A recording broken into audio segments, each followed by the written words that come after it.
इस वक्त हम SRL लैब में हैं। आखिर कैसे ये जो RT-PCR टेस्टिंग प्रोसेस होता है ये हम जानने पहुँचे हैं। हमने जो फॉर्म भरना था वो भर दिया है, फॉर्मेलिटीज़ पूरी हो चुकी हैं और अब देखिए ये जो विंडो बनाया गया है, अंदर एक डॉक्टर जो PPE किट पहने खड़ी हैं, इसके अलावा एक जो है उनकी सहयोगी बाहर की तरफ खड़ी हैं। ये तमाम जो प्रोसेस है वो यहाँ पर होगा। स्वाब कलेक्शन, नोज़ल और थ्रोट दोनों ही स्वाब कलेक्शन किया जा रहा है एक पेशेंट का। इसके बाद हम आगे जाएंगे, हम अपना स्वाब कलेक्शन देंगे और फिर ये प्रोसेस कैसा होता है और कैसे ये जो स्वाब है वो आगे भेजा जाता है ये बताएंगे। तो चलिए सबसे पहले हम स्वाब टेस्टिंग कराते हैं। और आप देखिए अंदर इन्होंने ग्लव्स पहना हुआ है, इसको समय समय पे सैनिटाइज़ किया जा रहा है।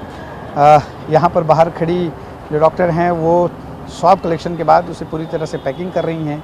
और एक दूसरा बॉक्स आप देखिए, इस बॉक्स में इसे पैक करके और फिर आगे भेजा जाता है। तो चलिए अब हम जो है टेस्ट कराएंगे और इसी प्रोसेस को कैसे किया जाता है ये दिखाएंगे।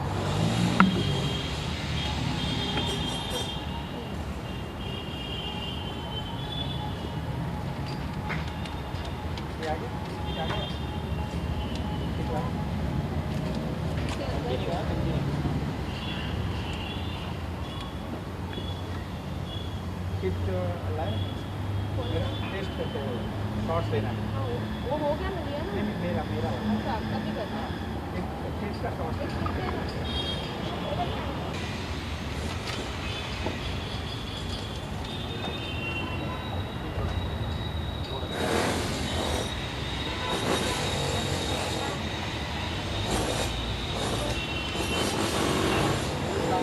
उसका नाम चेक कर दीजिए।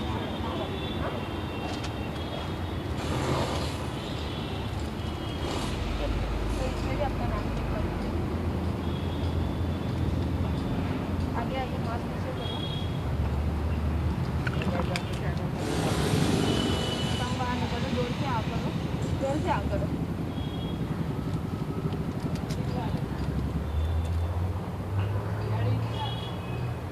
अभी नोज में कर रहे हैं सर, पीछे नहीं जाना आपको, थोड़ा और आगे आइए। बस कंट्रोल करो सर। Done sir. मास्क पहनिए सर।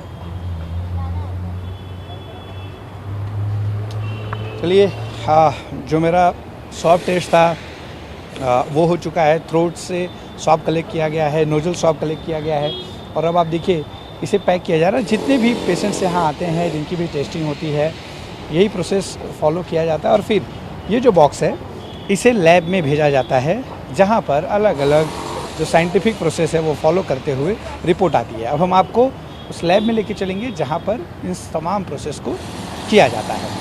इस वक्त हम लोग उस जगह पर हैं जहाँ पर जो सैंपल कलेक्ट किया गया है हमारा, वो सैंपल रिसीप्ट और स्टोरेज को लेकर जहाँ पे रखा जाता है सैंपल्स, वहाँ पर अब देखिए डॉक्टर साहिबा पहुँची हैं और ये सैंपल जो तमाम अलग अलग जगहों से सैंपल कलेक्ट होकर आते हैं वो इस सैंपल को यहाँ पर रखा जाएगा और फिर यहाँ से आगे के प्रोसेस के लिए भेजा जाएगा। मेरे साथ मैडम इनसे बातचीत करेंगे। मैम, यहाँ से फिर सैंपल आगे कहाँ जाएगा?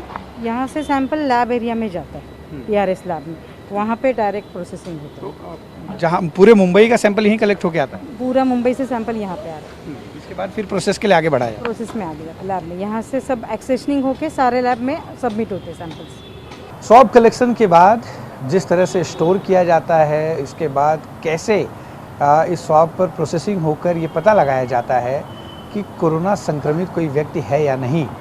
इस वक्त हम लैब के ठीक बाहर हैं। लैब में जाना जो है अलाउ नहीं है क्योंकि संक्रमण हो सकता है। ऐसे में जो भी लैब में होते हैं वो प्रॉपर PPE किट में और तमाम जो प्रिकॉशंस हैं वो लेकर अंदर मौजूद रहते हैं, जिन्हें हम लैब साइंटिस्ट कहते हैं। और लैब में इस वक्त कुछ लोग हैं और कैसे पूरा प्रोसेस होता है हमें सब कुछ जानेंगे डॉक्टर सिमी से, जो यहाँ पे लैब डायरेक्टर हैं। डॉक्टर सिमी, आप ये बताइए, क्योंकि अब यहाँ पर हम लैब में अंदर नहीं जा सकते, लेकिन क्या कुछ प्रोसेस होगा, कैसे ये सब कुछ किया जाता है, इसके बारे में पूरी डिटेल में बताइए। तो जो हमारा कोविड की लैब है वो अलग लैब है और उसमें जो है सिर्फ कोविड टेस्टिंग हम कर रहे हैं। हमने हमारी पूरी फैसिलिटी में एक सेपरेट एरिया बनाया हुआ है उसके लिए। तो जब सैंपल कलेक्ट होता है वो अंदर जाता है, वहाँ पे जो हमारे साइंटिफिक स्टाफ हैं उनको सैंपल को खोलते हैं, उसके बाद उसको एलिकॉट किया जाता है। उसके बाद एक ऑटोमेटेड एक्सट्रैक्टर मशीन है एक बड़ी, जिसके अंदर वो डाला जाता है ताकि जो आरएनए है उसको हम एक्सट्रैक्ट कर सकें। ये जो अभी प्रोसेस हो रहा है इसके बारे में थोड़ा सा बताइए। यहाँ पे हम देख रहे हैं एक लैब साइंटिस्ट मौजूद हैं और अंदर कुछ टेस्टिंग इसके बारे में जितने सैंपल्स आ रहे हैं वो खोल कर उसको देखते हैं, आइडेंटिफाई करते हैं, मैच करते हैं और उसके बाद यहाँ पर वो एलिकॉटिंग करेंगे BSL में। उसके बाद वो अंदर जाएगा जहाँ पे हमारा ऑटोमेटेड एक्सट्रैक्टर है जिसमें ये सैंपल डाला जाएगा। ऑटोमेटेड एक्सट्रैक्शन के बाद वो PCR मशीन में जाता है जहाँ पे एम्पलीफाई होकर कोरोना वायरस का रिजल्ट आता है, कोविड रिजल्ट आता है। वो जब रिजल्ट आता है उसके बाद जो मॉलिक्यूलर बायोलॉजिस्ट है वो रिजल्ट को पढ़कर उसका जो ग्राफ है देखकर बता सकते हैं कि पेशेंट पॉजिटिव है कि नेगेटिव है। तो ये सारा जो प्रोसेस है वो अंदर होता है। ये पूरा एक लैब जो है एकदम अलग से बनी जाती है ताकि सारे सेफ्टी नॉर्म्स फॉलो जाएं। यहाँ तक कि हमें इंश्योर करते हैं कि जो काम कर रहे हैं वो भी उनके लिए भी सारे सेफ्टी नॉर्म्स होने चाहिए। जो एरोसॉल्स हैं उनको भी नहीं, जो हम बाहर हवा डालें तो एरोसॉल्स भी ना जाएं, तो पूरा हेपा फिल्टर्स, वायरस बर्नआउट वो सब अंदर मौजूद है। ये बताइए एक प्रोसेस पूरी तरह से पूरा कंप्लीट करने में कितना वक्त लगता है? पूरी टेस्टिंग को एटलीस्ट 4 घंटे का समय लगता है। और यहाँ पर आपके लैब में, SRL लैब में कहाँ से कलेक्शंस आते हैं कि उन तमाम रिपोर्ट्स को देने में कितना वक्त जाता है? नहीं, कई जगह पे अगर पेशेंट हमारे पास आता है तो हम रिपोर्ट 5-6 घंटे में भी दे सकते हैं। सैंपल बाहर से अगर आ रहा है तो जितना लॉजिस्टिक टाइम है उतना तो लगेगा। तो एज पर गवर्नमेंट नियम है कि 24 घंटे के अंदर रिपोर्ट्स देनी है, तो हमारी लैब हमेशा उस नियम का पालन कर रही है। पर हाँ, जब हमारे अर्जेंट सैंपल्स होते हैं तो वो हम तुरंत भी दे सकते हैं, लेकिन जो टाइम चाहिए प्रोसेसिंग को उतना तो लगेगा ही। वो 4 घंटे है? 4-4.5 घंटे का टाइम है। एक समय में कितने जो है सैंपल्स टेस्ट किए जाते हैं? हमारा अभी देखा जाए, क्योंकि प्राइसेस कम हो गई हैं और ट्रैवलर्स को भी गवर्नमेंट रूल्स के हिसाब से काफ़ी लोगों को टेस्ट करना पड़ रहा है, तो हमारा जो हम पहले कर रहे थे उससे दुगने से ज़्यादा वॉल्यूम बढ़ गई है। और रोज़ाना एक चीज़ और जानना चाहेंगे कि यहाँ पे जो तमाम सैंपल्स आते हैं वो कहाँ से आते हैं उसके बारे में? हमारे पास SRL में लैब्स, एक ये बॉम्बे की लैब है, पर हमारे और भी जगहों पे लैब्स हैं। तो एट प्रेजेंट पूरे महाराष्ट्र के सैंपल्स यहाँ पर आते हैं, सेंट्रल जोन से आते हैं, सेंट्रल जोन ऑफ इंडिया से आते हैं, साउथ से थोड़े बहुत सैंपल्स आते हैं। म्युनिसिपल कॉरपोरेशन द्वारा जो सैंपल कलेक्ट होते हैं वो भी अभी हम भी आइडेंटिफाइड हैं एक लैब फॉर BMC, तो BMC के साथ भी हमारे काफ़ी सैंपल्स आते हैं। हम BMC के साथ काफ़ी प्रोजेक्ट्स भी कर चुके हैं, तो उनके जैसे अधिकारी थे, रेलवेज के, स्कूल्स थे, हमारा कॉन्ट्रैक्ट था, तो वार्ड बेसिस हमें सैंपल्स मिले हुए हैं। एक चीज़ और जानना चाहेंगे अभी, क्योंकि हम देख रहे हैं कि यहाँ पर भी आप लोग ने बूथ ओपन करके रखा है, तो रोजाना यहाँ पर कितनी संख्या में लोग आते होंगे? यहाँ पे हमारा जो बूथ है सुबह 6 बजे शुरू होता है, रात के 8 बजे तक, और हमारे काफ़ी वॉक-इन्स इधर आते हैं कलेक्शन के लिए। तो हमारे जो कलेक्शंस हैं ना तो सिर्फ वॉक-इन नहीं होते हैं, हम होम कलेक्शन भी कर रहे हैं, और हमारे पूरे बॉम्बे में बाकी भी सेंटर्स हैं जहाँ पर हमने कलेक्शन की फैसिलिटी रखी हुई है। ये कलेक्शन की फैसिलिटी जो है एज पर norms, ICMR guidelines and local authority norms से हमने स्थापित किए हुए हैं।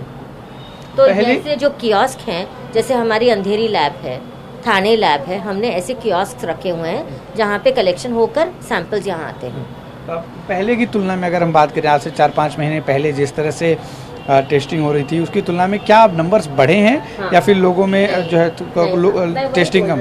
कि पहले काफ़ी टेस्टिंग हो रही थी, फिर बीच में थोड़ा सा स्टैटिक हो गया, लेकिन अभी क्योंकि नॉर्म्स बदल गए हैं, अब जैसे कोई भी अगर मुंबई में आता है, हमारे 4 स्टेट्स जो हैं गोवा, दिल्ली, तो गवर्नमेंट का रूल है कि कोई भी उस 4 स्टेट से अगर बॉम्बे में आ रहा है तो उनकी टेस्टिंग ज़रूरी है। तो इस प्रकार से जो भी इंटरनेशनल ट्रैवल कर रहा है उनकी टेस्टिंग ज़रूरी है।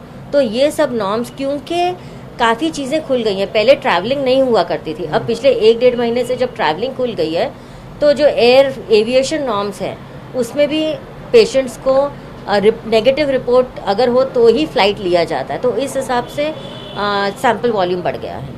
तो बहुत बहुत शुक्रिया बातचीत के लिए।